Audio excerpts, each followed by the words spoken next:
à tous, je suis ravie de vous retrouver ici, sans Z apostrophe, pour vous parler de l'octuple sentier, du noble octuple sentier. On l'appelle aussi les 8 étapes vers le bonheur. Et s'il me vient l'idée de vous parler de ce sentier, qui est celui du méditant, ou du cheminement de nous-mêmes pour atteindre la paix de l'esprit, c'est parce qu'en fait nous nous sommes arrêtés sur la dernière vidéo sur l'ermite qui arrive à un certain éveil de lui-même par rapport à tout le chemin parcouru et ce sur lequel nous allons revenir ici pour parler des 8 étapes avec cette image ici devant vous, où il y a une représentation d'un méditant qui va aborder ces 8 étapes. Mais tout d'abord, il est important de connaître ce qu'est cette voie. C'est la voie du juste milieu, la voie de la libération des souffrances, et donc celle qui mène à l'illumination, tirée de l'enseignement du Bouddha lui-même, après avoir atteint l'éveil à Bodh Gaya, sous l'arbre de Bodh Gaya.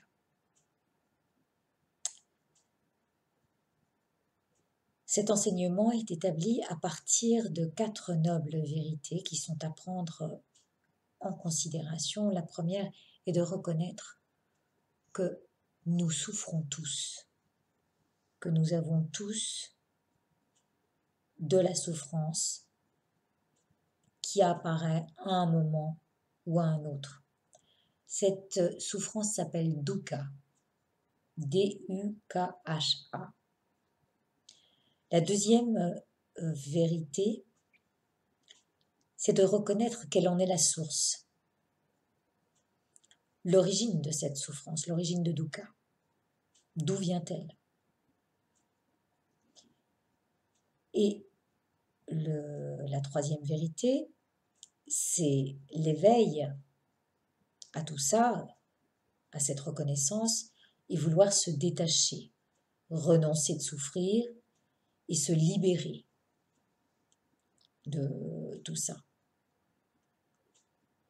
Donc, c'est vouloir, il y a une volonté dans cette vérité-là.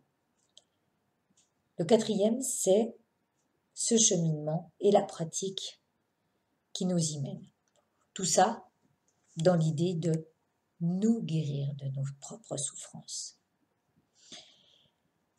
Mais tout le monde ne prendra pas ce chemin-là parce qu'on aura 3 sortes d'existence. Alors il y a malheureusement les existences, j'allais dire très en dessous ou tristes parce qu'elles n'ont pas accès à cette connaissance. Il y a l'existence banale, la plus banale, qui elle ne fera pas cas de ça, aura une vie ni bien ni mal, mais ne sera pas portée par ce genre de lumière. Et puis, il y a la précieuse vie humaine, celle que le battleur incarne pour moi, celui qui entame le chemin avec tous les outils pour bien accéder à chaque étape, à chaque connaissance. On veut tous accéder au bonheur. Et on va vouloir mettre en place la pratique de la cessation de la souffrance. Pour ça, on va entamer cet octuple sentier, très noble justement, par ce qui est de comprendre par quoi ça commence. La première étape,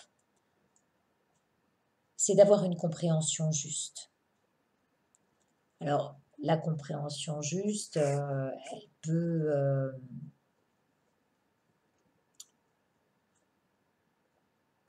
peut se définir par savoir qu'il y a, au-delà de la souffrance, une possibilité de s'en sortir. Je le fais grosso modo, hein, mais c'est pour mieux vous parler ensuite de l'octuple sentier. Après, il y a la pensée juste, ne pas laisser divaguer son esprit, avoir des pensées noires ou sombres, nous envahir et nous détruire au final, comme avoir des pensées injustes sur les gens. La parole juste ensuite, qui est le troisième tournant. La parole juste, c'est de pas employer la parole qui divise, éviter les cancans et les paroles inutiles. L'action juste, c'est savoir ce que l'on fait, dans quel but on le fait. Donc ça, c'est la quatrième étape.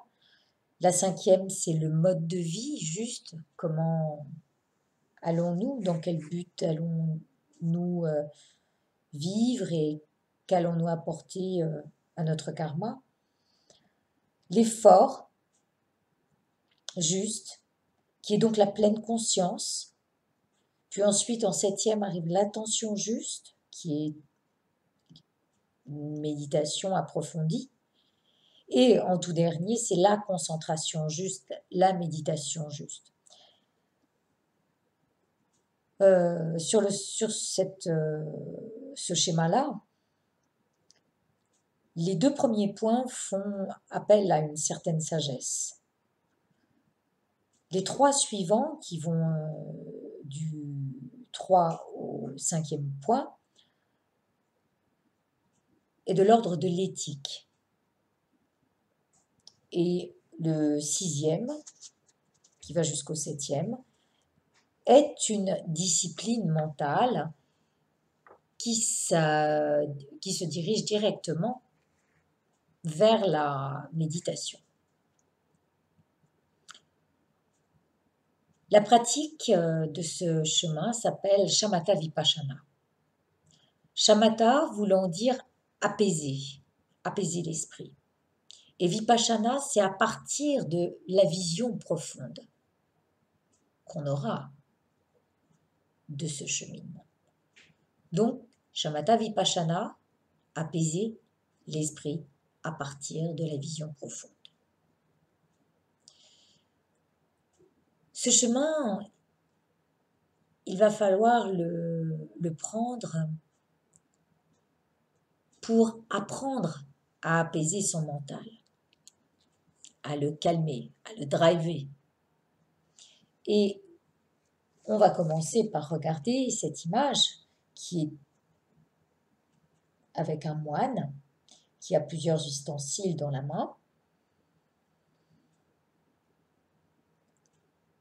Mais avant tout, la première étape représente le positionnement de l'esprit. Ce positionnement, il va être utile jusqu'à la 7e étape.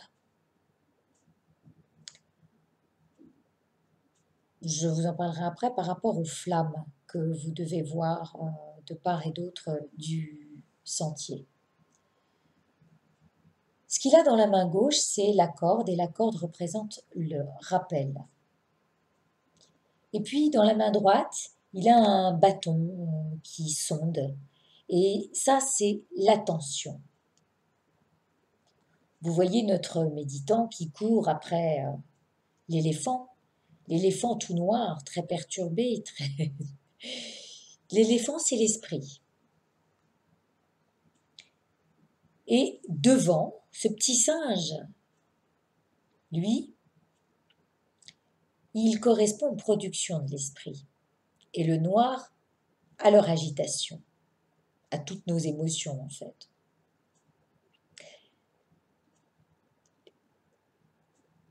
Donc, l'éléphant est embarqué dans ces agitations. Les 6 courbes du sentier vont correspondre à 6 forces, qui sont les 6 perfections. Celles-ci, je vous en parlerai plus tard, puisque je ne les ai pas notées, je vous prie de m'excuser. Mais la toute première force, ou peut-être qu'on les... Ah si, elles sont marquées petit à petit. La toute première force que l'on va étudier, et qui vous être utile ou nous être utile, c'est celle de l'écoute. Elle fait réaliser la première étape du repos de l'esprit. Il est évident que si vous êtes ici, à pouvoir m'écouter, c'est déjà un précieux cadeau. Non pas de m'écouter, mais de pouvoir écouter les enseignements de Bouddha. Au départ, donc, on peut voir la force de l'esprit. Et ce moine qui court après son esprit, cet éléphant en furie, le singe malicieux qui, lui, va sauter de branche en branche et faire toutes ses singeries. On voit l'esprit qui est vraiment solidement lié à tout ce qui a trait à l'extérieur de lui. La corde, donc, est le lien à l'attention et à l'effort à porter. Subtilement, on peut se laisser prendre par nos poisons de l'esprit qui sont la colère, l'attachement et l'ignorance, toutes les singeries de notre petit animal joueur. Et nous passerons d'un état à un autre, perpétuellement. Et le but est de calmer, apaiser l'inconstance de cet esprit ballotté par le vent qu'on peut voir, et le feu est agité par ce vent. Et si un foulard passait par là, il pourrait nous voiler l'esprit. J'ai eu l'impression de voir un foulard à un moment.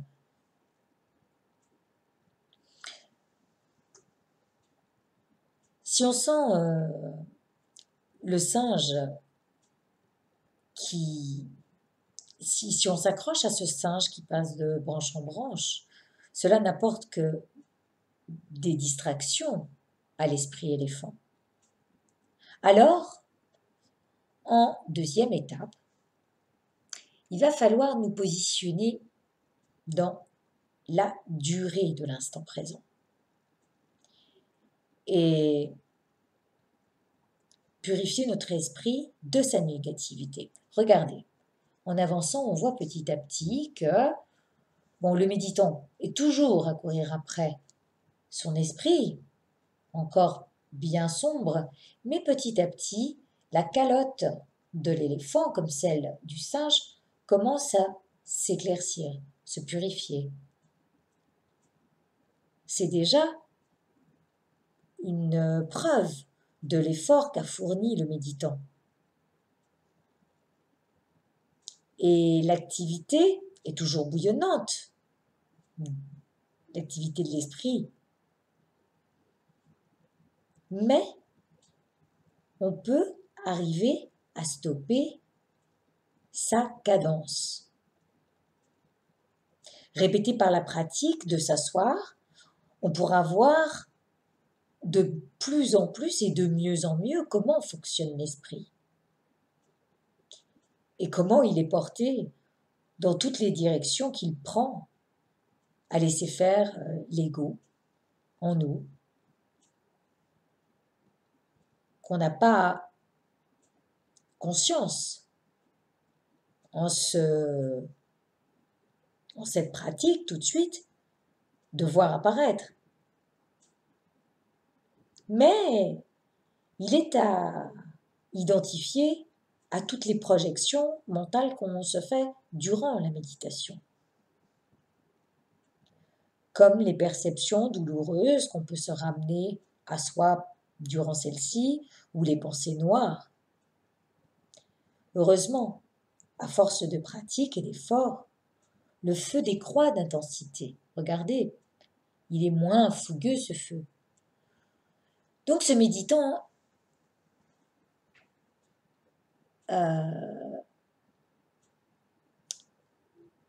est en pleine possession, voilà, de ces 5 types d'expériences sensorielles, qui sont les objets d'agitation. Donc l'odorat, rappelez-vous les 5 sens. Ceux-ci sont aussi des éléments perturbateurs à la méditation. On va s'accrocher au bruit parce que ça va être agréable, à une odeur, voilà. On va être happé de toute façon par tout ce qui va se présenter à nous. D'où l'idée du singe et de ce que notre esprit retient. À partir de cette deuxième étape, depuis la tête, donc le blanc va en augmentant. C'est heureusement l'accroissement de la lucidité. Et petit à petit, la force du rappel fait réaliser la troisième et la quatrième étape du repos de l'esprit. Regardons cette troisième étape, donc positionnement avec le retour. On voit l'éléphant qui regarde le méditant et le singe lui-même qui regarde aussi l'éléphant et qui se dit « Ah bah, je le lâche, je lâche l'esprit, je n'arrive plus à le tenir en éveil. » Enfin, en tous les cas, par rapport aux distractions. Vous pouvez voir également qu'il y a un troisième animal qui apparaît sur le dos de l'éléphant, qui est le lapin.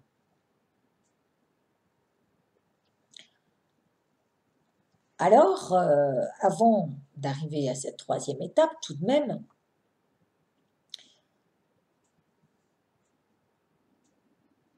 la sagesse de l'esprit, qui va peu à peu s'arrêter de bouillonner,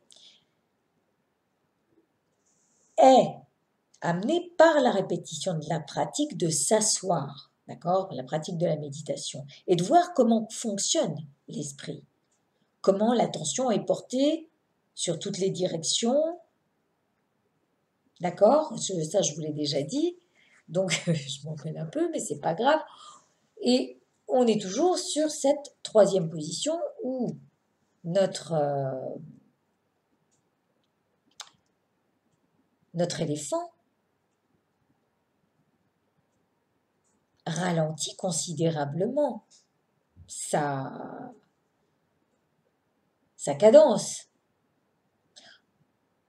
Le méditant même a pu lui passer la corde au cou. Donc le lapin est une forme de torpeur subtile. Elle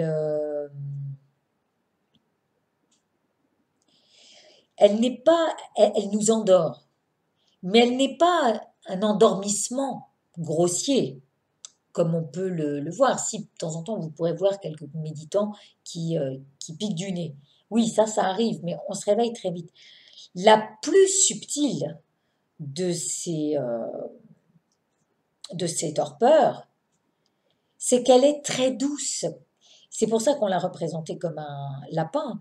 C'est parce que c'est une rêverie agréable et on est en plein plane, on est heureux, on est content.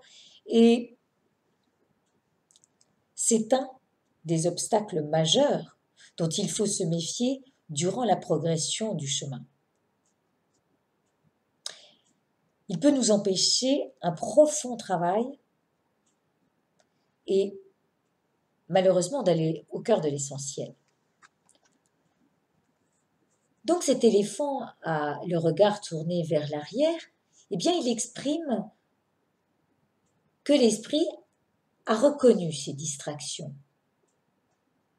Et donc il retourne à sa méditation. La torpeur, à partir de maintenant, on la distingue en forme grossière et subtile. On continue d'avancer sur la 4e étape qui n'est pas encore un tournant. Dans cette 4e étape, on voit le méditant se rapprocher de l'esprit. La conque, je ne sais pas si vous l'avez sur l'image, mais normalement il y a une conque et la conque c'est l'écoute. On est à l'écoute et à l'affût de tout ce qui se passe.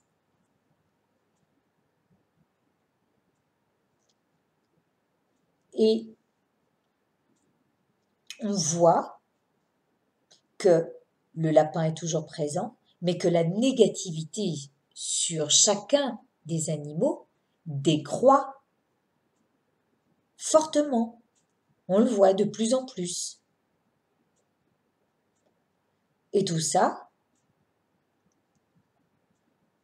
à force de se concentrer, de revenir, à force d'effort, et de ne pas relâcher la concentration. Être persévérant.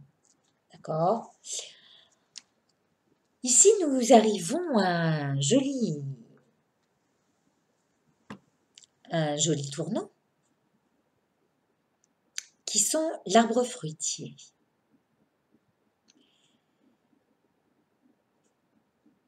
Cette 5e étape, elle fait réaliser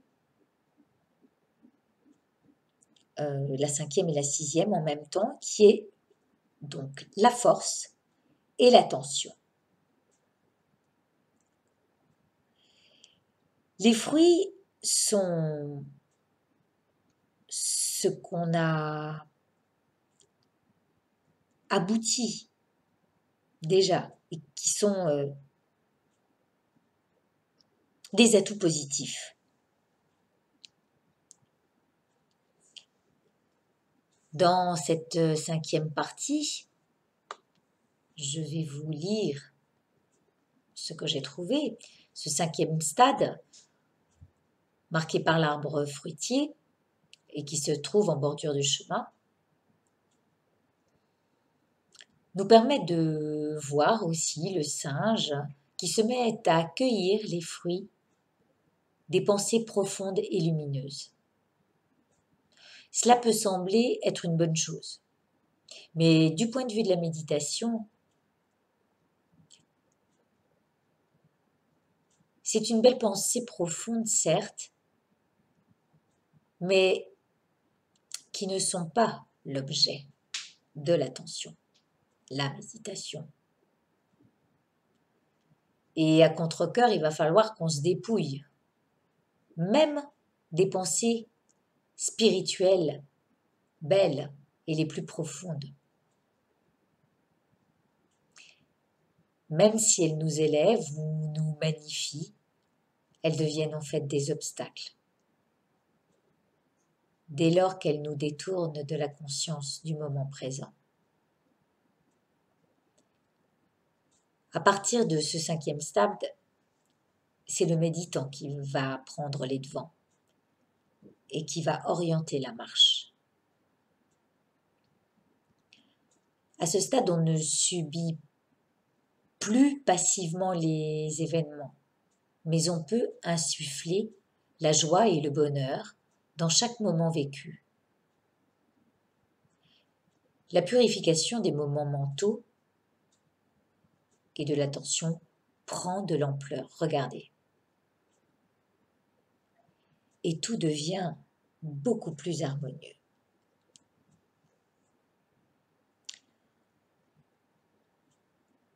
En fait, lorsque l'on pratique Shamatha Vipassana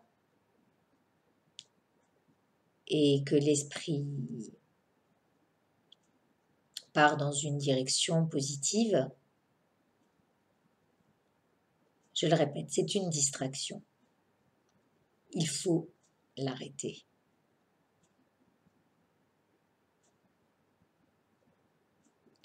Néanmoins, en toute autre circonstance,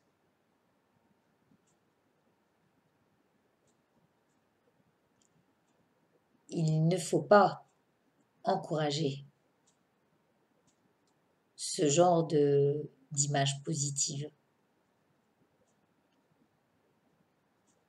Il faut juste en saisir les fruits bienfaisants. Ouvrir notre cœur à ça et continuer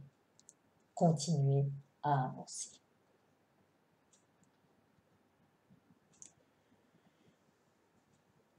Alors avec l'éléphant qui est purifié et que le méditant peut conduire à présent, grâce à l'attention, l'esprit ne se dispersera plus dans ses productions mentales. Et cette attention va stimuler l'esprit et le conduire vers un état de maîtrise et d'absorption. Sur la route, il y a un miroir. On avance, mais c'est encore une représentation sensible au monde extérieur.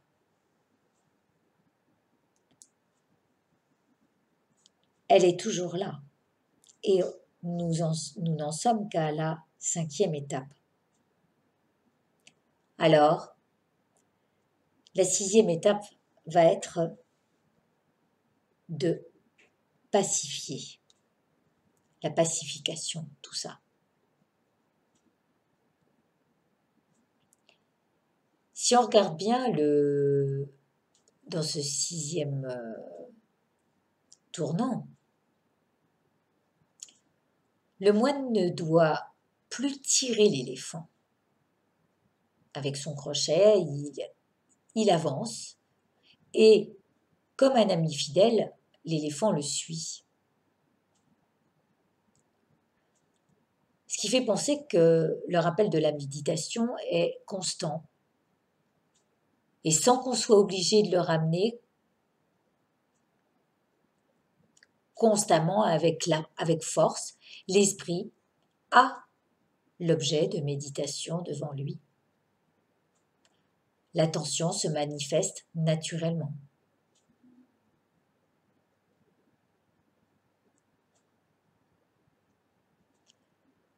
On est tout de même en conscience des 4 établissements de l'attention qui sont corps, sensation, esprit et objet de l'esprit. Objet voulant dire ce qui va faire l'objet de notre méditation. Sur quoi nous concentrons-nous en un seul point? Alors qu'on est occupé à travailler, à marcher, à faire la vaisselle, à regarder la télévision. Ah, tiens, le lapin a disparu. En fait, ça veut dire que petit à petit, en méditant, même dans nos activités courantes, nous arrivons à avoir un esprit de synthèse et de compréhension qui fait qu'on ne se laisse plus prendre ni par la torpeur, ni par les événements extérieurs, et par le singe qui, lui, tient la queue de l'éléphant en disant « mais tu m'oublies !» Et oui, là on est passé vraiment au stade supérieur. On se rapproche peu à peu de la fin de ce sentier. Au 7e stade, on assiste à la force de la persévérance. Ce qui va faire réaliser les 2 dernières étapes en même temps qui sont la 7e et la 8e pour le repos de l'esprit. La 7e étape est la pacification complète. Regardez, notre éléphant est serein, il sourit, il est dégagé de ses perturbations mentales, hein, on laisse un peu le singe en, en bout de chemin, on va le laisser à sa jungle. Et puis, la torpeur, je ne sais pas si vous voyez, enfin je vous l'ai peut-être déjà dit, mais elle a complètement disparu.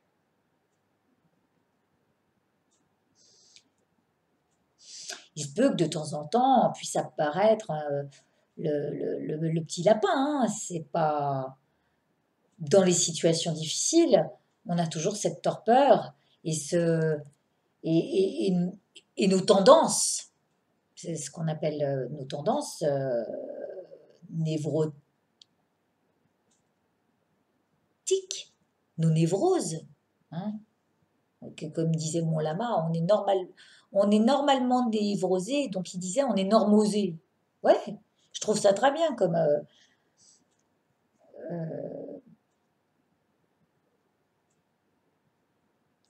nouveau mot. Et donc on avance sur le chemin, on assiste à une scène vraiment paisible sur cette septième étape.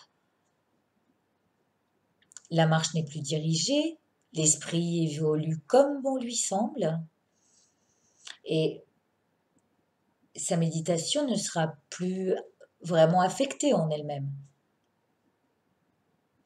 Il restera bien quelques impuretés résiduelles qu'on peut voir dans les pattes arrière, quelques obscurcissements, mais c'est ce que je venais de dire, c'est dû à nos tendances encore bien présentes.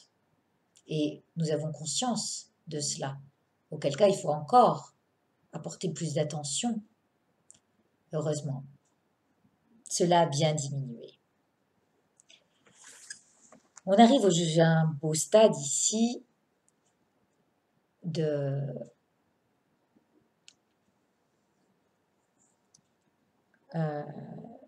où la noirceur de l'éléphant a complètement disparu. Le singe n'est plus du chemin. Et on a initialement appliqué un tout petit peu l'attention et le rappel. La torpeur et l'agitation ne peuvent plus nous distraire. Et l'on entre imperceptiblement en état d'absorption. D'absorption à quoi? À la lumière. Là, ce qu'ils appellent la claire lumière infinie. Rappelez-nous ce que tient notre ermite dans la main, la lanterne.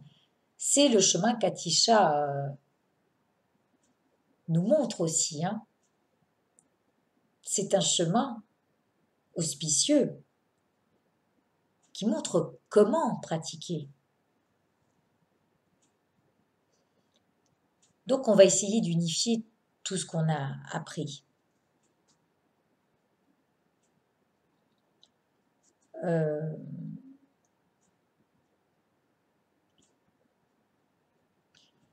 L'avantage de cette huitième étape, c'est qu'on a la force de la, entre guillemets, parfaite habitude.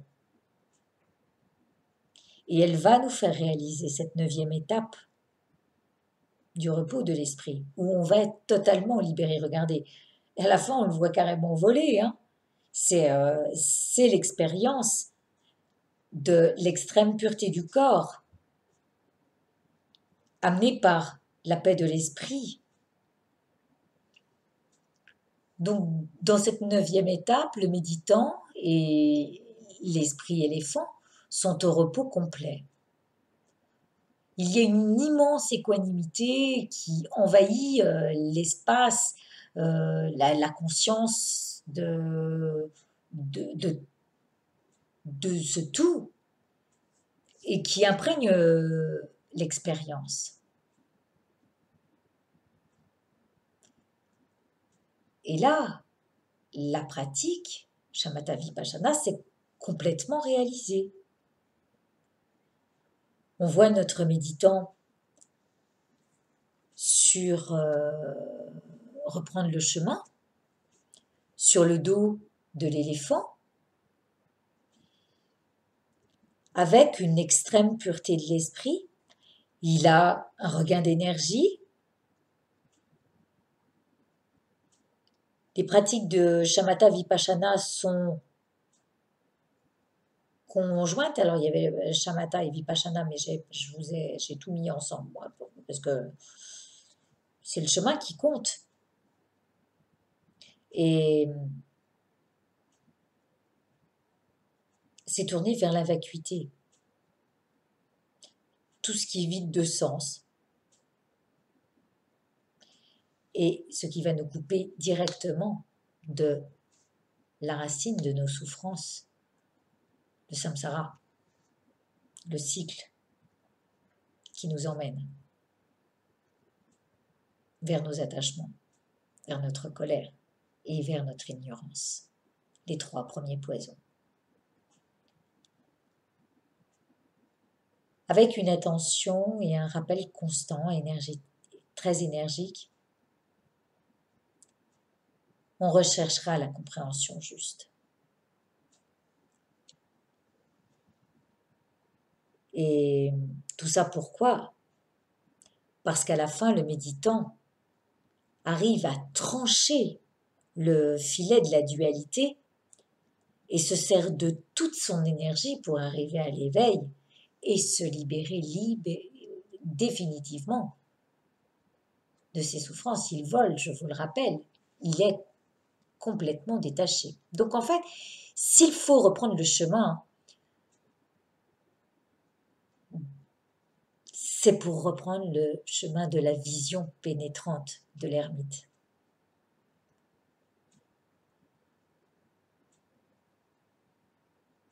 Ainsi, le méditant peut brandir, chez les bouddhistes, c'est l'épée enflammée de la perfection de la sagesse, celui de Manjushri, celui dont je vous ai souvent parlé. Et l'oracle dont je me sers, le mot est illustré par Manjushri, qui a cette épée enflammée de la perfection de la sagesse, où il a pu rompre avec les liens du samsara, et qui tranche en fait aussi les voiles de l'illusion et de l'ignorance, afin de découvrir la réalité telle qu'elle est.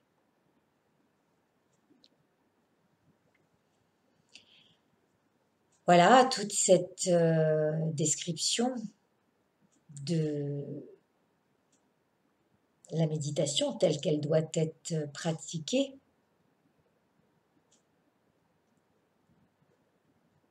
C'est de ne pas faire attention au niveau que l'on passe en fait. Chacun va à son rythme, puisque à chaque rappel, à chaque retour, lorsqu'on vient pratiquer, lorsqu'on se met en assise, c'est un éternel recommencement. Et on devrait pratiquer la méditation comme quand on revient, comme un cycle normal. On le sait qu'il y a des hauts et des bas. On est parfois très calme, à d'autres moments c'est l'agitation qui revient au galop. Et bien, l'important est de comprendre la valeur du moment présent et vraiment d'abandonner l'attachement et la saisie de tout ça. Parce que c'est la saisie à soi. Et puis, apprendre à se détendre en présence de toutes nos imperfections de vie. Voilà, avec une phrase toute simple. Je vais dire, puisse ce cheminement être utile au plus grand nombre. Je vous embrasse et bien à tous.